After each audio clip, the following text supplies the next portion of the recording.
মেয়েরা অতিরিক্ত বেড়ে গেছে, যার কারণ হচ্ছে শিক্ষাকে দেখে অনেক অশ্লীল নারী তৈরি হচ্ছে বাংলাদেশের সমাজে। তো আমি মনে করি যে এই শিক্ষার তাড়াতাড়ি করে হচ্ছে কার্যকর করা হোক, আর না হয়তো অনেক নারী হচ্ছে আপনি যে জার্নালিস্ট, আপনিও ঘরে শান্তিতে থাকতে পারবেন না, আপনার ওয়াইফ কোন প্ল্যানিং করে রাখবে আপনি নিজেও বুঝবেন না। আমি মনে করি যার যার অবস্থান থেকে প্রতিটা পুরুষ মানুষ প্রতিবাদ করে তুলুন, যেন কোনো নারী আর এরকম অশ্লীল অঙ্গভঙ্গি করতে না পারে মিডিয়াতে এসে, লাইভে এসে, এবং হচ্ছে কাউকে থ্রেট না দিতে পারে, কাউকে কোনো ক্ষতি না করতে পারে। তো এটাই আমার চাওয়া। এর সাথে যেটা হয়েছে ভাই, এটা আমার বউ ছিল না, আরেকজনের ওয়াইফ ছিল। সে আমার সাথে বিজনেসের ব্যাপারে হচ্ছে আমাকে ডেকে আমাকে হেনস্থার শিকার করে আমার লাইফটাকে বরবাদ করে তারপর হচ্ছে আমাকে ছাড়ছে। তো তার আগে কিন্তু অনেক চেষ্টা করেছিলাম আমি তার কাছ থেকে রেহাই পাওয়ার জন্য, কিন্তু পাইনি। আপনি কি বিয়ে করেন নাই তাকে? বিয়ে হচ্ছে সে হচ্ছে তার হাজবেন্ডের গোপন পরিচয় গোপন রেখে সে আমাকে বিয়ে করছে। এটা বিয়ে হয় না, আমি কোর্টে যাচাই করছি। এক স্বামী অবস্থায় আরেক স্বামী রাখা যায় না কখনো। কিন্তু কোনো কথাই বলি না, যেমন কিছু উশৃঙ্খল টাইপের লোকজন আছে, ওরা আইসা সারাদিনই কিন্তু হচ্ছে হাউকাউ করেই বেড়ায় মিডিয়াতে। তো ওইটা 10টা কথার একটা কথার উত্তর কিন্তু আমি দেই না। আমি যেটা মনে করি যে প্রয়োজন, যে এটা বলা, ওই দিন আদালতে গিয়েছিলাম। আদালতে আমাকে প্রায় ওরা বলছে যে 8-9টা হাজিরা গেছে 9 মাসে, একটা হাজিরাতেও আমাকে কোর্টে হাজির করা হয়নি। তার মানে ওরা হচ্ছে ওই আইনজীবীকে টাকা খাওয়ায় ওদের বস করে নিচ্ছে।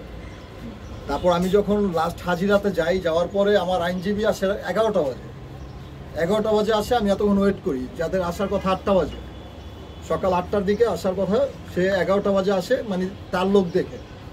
তারপর হচ্ছে আমি তাকে জিজ্ঞাসা করি, আপনি এত লেট করে আসছেন কেন? সে কোনো উত্তর দিতে পারে না। পরে আমি লয়ার চেঞ্জ করে নতুন একটা লয়ার ধরে তারপর হচ্ছে আমি মামলাটা তার হাতে বুঝিয়ে দিয়ে আসছি। এখন নেক্সট যে হাজিরা, এই হাজিরাতে আমি বলতে পারবো যে এই বিচারটা কোথায় গিয়ে দাঁড়াবে। প্রথম যে আইনজীবীটা আপনি ধরেছিলেন, সেই আইনজীবীটা সে ভাইরাল হওয়ার জন্য আমার পাশে ছিল। আপনারা দেখছেন বিভিন্ন জায়গায় ইন্টারভিউ দিয়েছে, এবং শিকার সাথে হয়তো বা তার সাথে অ্যাফেয়ার ছিল। এরকম তো আরো কিছু লোকজন ছিল, যেমন পাগলা সোহাগ, জনপ্রিয় কণ্ঠশিল্পী পাগলা সোহাগও তো ছিল। পাগলা সোহাগ তো এসে মিডিয়াতে বলতেছে না যে আমি পাশে ছিলাম, হ্যান করছি ত্যান করছি।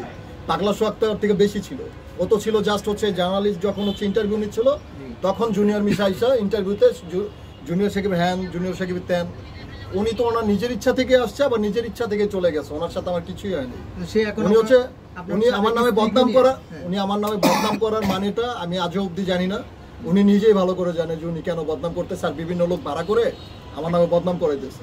আমি ভাই কারো বদনাম, কান কথা এইসব নিয়ে পড়ে থাকি না, কারণ আমি কাজ জানি। ছোটবেলা থেকে আমার বস শাকিব খানের অ্যাক্টিং দেখে আমি বড় হয়েছি। আমি কিন্তু তার কিছুটা হইলেও ফলো করি, সে কিভাবে চলে। এখন বিষয়টা হচ্ছে যে শাকিব ভাই, তার শত্রুরা অনেক কথাই কিন্তু বলে থাকে। এখন অডিয়েন্স যারা, তারা কিন্তু উত্তর দিয়ে দেয়। আমি কিন্তু ইতিমধ্যে কিন্তু দেখছি কমেন্ট বক্সে যে আমার পক্ষ নিয়ে অনেক অডিয়েন্সই কিন্তু তাদের রিপ্লাই দিচ্ছে যে তোরা ভালো মানুষ হইলে তোরা আবার একের পর এক লোক আইসা মিডিয়াতে কেন বদনাম করতেছিস। তখন কেউ ছেলেটা ভালো ছিল, তুই যখন বন্ধুত্ব ছিল, আর এখন বন্ধুত্ব নাই দেখে খারাপ হয়ে গেছে।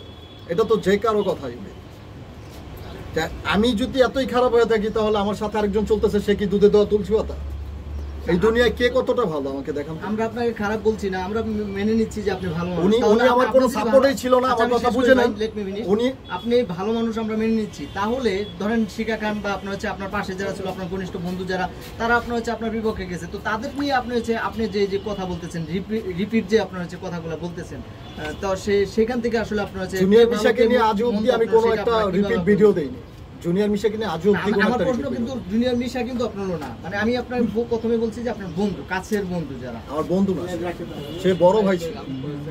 আপনার বড় ভাই, তাহলে আপনার হচ্ছে আপনার পক্ষ ছেড়ে কেন আপনার হচ্ছে আপনার, এটা তার একান্তই ব্যক্তিগত ব্যাপার, আমি জানি না ভাই। আসলে আমি তো আজও পর্যন্ত হচ্ছে তাকে বড় ভাই চোখেই দেখি। তার তো আজ পর্যন্ত একটা গালি দেয়নি। সাবেক স্ত্রী শিকা খান, সে আপনাকে বিভিন্ন সময় শিকা খানের থেকে টাকা খাইছে, মেবি আপনাকে হুমকি দিচ্ছে।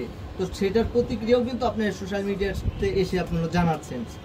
তো এটা আপনারা কেন করতেছেন? ওটা জানানো বলতে যে কোর্টে হচ্ছে বিভিন্ন জার্নালিস্ট যারা ছিল তারা ভিডিও করে রাখছে, ও উশৃঙ্খল ভাষায় গালিগালাজ করছিল।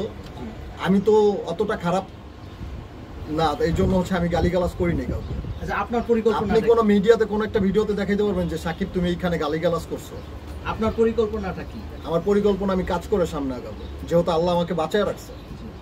আর ভালো মানুষের জয় একটু ধীরে সুস্থেই হয়, আর যারা খারাপ মানুষ তারা চিল্লায়া চিল্লায়া নিজের জয় আনতে চায়, কিন্তু জয় আনতে গিয়ে হয়ে যায় ক্ষয়।